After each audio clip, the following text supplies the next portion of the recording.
नमस्ते, प्रणाम, जय श्री राम। चलिए सुनते हैं राम जी का एक प्यारा सा भजन। जैसा भी लगेगा कमेंट करके ज़रूर बताइएगा। वीडियो को लाइक करना बिल्कुल मत भूलिएगा। शुरू करते हैं।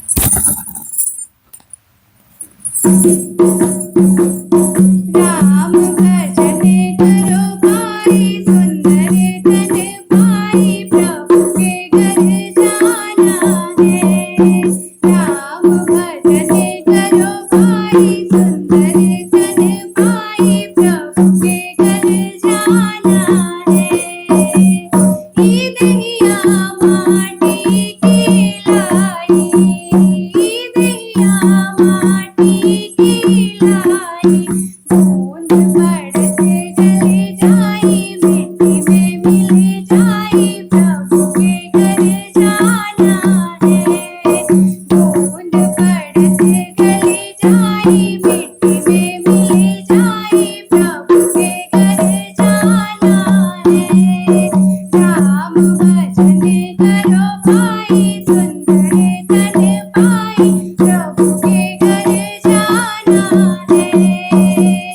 ईदहिया फूलों की लाई, ईदहिया फूलों की लाई, धूप पड़ते को मिलाई, घाम में मिल जाई, प्रभु के घर जाना है।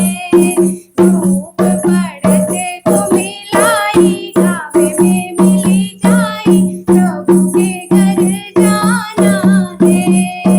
राम भजन करो भाई, सुंदर तन पाई, प्रभु के घर जाना है। ईदहिया कागज की लाई, ईदहिया कागज की लाई, हवा पड़ते उड़ी जाई, हवा में मिल जाई, प्रभु के घर जाना है। हवा पड़ते उड़ी जाई, हवा में मिल जाई, प्रभु के घर जाना है। राम भजन करो